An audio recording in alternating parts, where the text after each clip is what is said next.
대사증후군이라고 들어보셨죠? 이제 신진대사에 대한 부분들이 이제 성인이 되었을 때 뭐 혈압, 고지혈, 당뇨 이런 것들이 이제 동시에 막 나타나지 않습니까? 그래서 비만과 함께 복부의 길이, 체중 이런 것을 다 감안해서 대사질환으로 이제 판정을 받고 대사증후군 환자들이 점점 늘어나는 그런 추세에 있습니다. 그중에 가장 대표적인 것으로 이제 당뇨병을 들 수가 있는데요.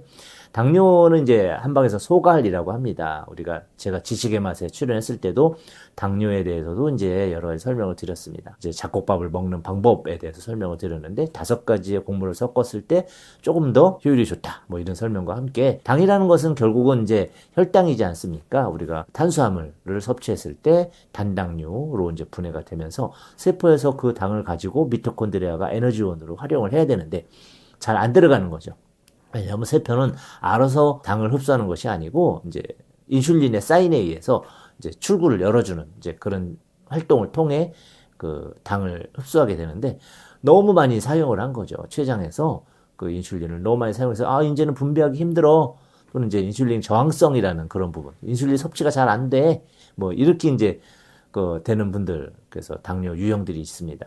대부분 이제 2형 당뇨에 해당이 되는데 그런 당뇨에 대한 부분도 이제 정리를 좀 해두었습니다. 이제 작곡에 대한 부분도 얘기를 했고 이제 식이 이외에 운동에 대한 부분도 많이 언급을 해드렸습니다만 당뇨 식사의 가장 중요한 부분은 아무래도 탄수화물을 적게 섭취하는 것이지 않습니까? 그래서 가장 중요한 식이섬유에 대한 부분을 먼저 섭취를 하시고 그 다음에 이제 고기류의 단백질, 그 다음에 이제 탄수화물 이런 순으로 이제 드시게 되면 좋습니다. 단백질 같은 경우도 굳이 단백질을 이제 앞에 두는 이유는 당뇨가 이제 우리가 노년층이 늘어나는 추세에 있지 않습니까? 그런 과정 중에 연세 드신 분들의 근감소증에도 이제 주의를 기울여야 되는데 근감소가 됐을 때 단백질을 체중당 1g 정도, 체중 1kg당 1g의 섭취를 통해서 유지를 해줘야 되는데 그게 굉장히 많은 양이다 보니까 이제 이 부분에 대한 시기가 굉장히 중요해지게 되고요.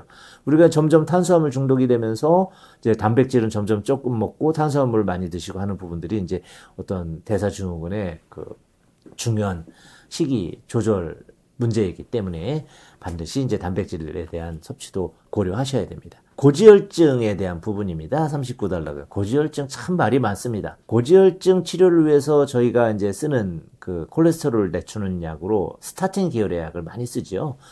처방하는 내역의 95%, 98%가 아마 스타틴 계열일 것입니다. 이제 스타틴이 이제 문제점이 많죠. 그래서 스타틴이 뭐 간 독성에 대한 부분도 있고요. 그래서 뭐 관절통이 근육통이 유발된다든지 이런 보고들이 많이 있습니다. 그래서 스타틴을 먹으면 안 된다라고 얘기하는 의과 선생님들도 일부 계시거든요. 이제 이 부분이 서로 첨예하게 되어 있기 때문에 이제 일반인 입장에서 이제 고민이 되는 부분이고 콜레스테롤을 음식을 흡수해서 만들어내는 것이 아니고 내 몸에서 특히 간이나 이런 부분에서 합성을 해서 만들어내는 것이거든요. 만들어내는 과정에 왜 만들어내느냐, 필요하니까 만들어내는 것인데 내 혈관의 어떤 손상이라든지 혈관의 균열 이런 부분을 막기 위해서 얘들이 가서 끈적끈적한 성분들이 그것을 눌러놓고 혈관을 치료하기 위해서 작용하는 것이 아니겠느냐. 그것을 막음으로써 억지로 콜레스테롤 수치를 낮춤으로써 스타틴의 독성과 함께 오히려 심장이나 혈관계 건강에 나쁜 영향을 준다라는 그런 이제 소수의 의견도 있습니다.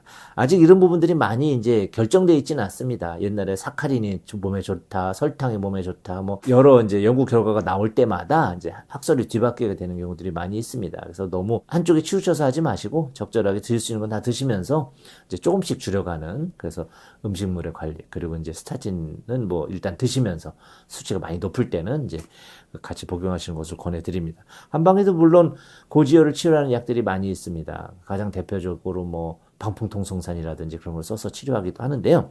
이제 주로 방풍통성산은 이제 대장에서 만들어내는 그런 요소들을 좀 막아주는 역할을 하고 있습니다. 그 다음은 이제 기립성 저혈압 40번 단락인데 기립성 저혈압은 갑자기 일어났을 때 뇌에 있는 혈류가 미처 중력의 영향에 따라 쫓아 올라오지 못하고 밑에 남아 있을 때 뇌의 허혈 상태가 동반됐을 때 어지럼증을 유발하게 되죠. 그것이 이제 기립성 저혈압입니다. 기립성 저혈압은 이제 가장 대표적으로 어지럼증을 이제 동반하게 되는데 일반적인 어지럼증이 아니고 일어날 때 어지럽다는 거죠. 근데 그 정도가 이제 심하신 분들은 치료를 좀 받아야 되는 그런 경우들이 많겠고요. 이제 혈압이 낮기 때문에 그 혈압을 올려줘야 되는데 그렇다고 해서 무슨 고혈압 환자를 만드는 것이 아니고 그렇게 심장으로 혈액을 올리는 데에는 심장의 펌핑뿐만이 아니고 종아리에 있는 근육 종아리에 있는 혈관들의 압력 같은 것들이 향상돼야 되기 때문에 운동과 약물을 동시에 함으로써 치료를 할 수가 있습니다. 그렇게 갑자기 어지러워서 이제 쓰러지게 되면은 2차로 이제 뇌진탕 같은 것을 일으킬 수 있기 때문에 바로 자세를 낮춰서 눕는다든지 해서 뇌로 혈류가 잘 갈 수 있게 이렇게 해주는 것이 이제 중요하겠죠.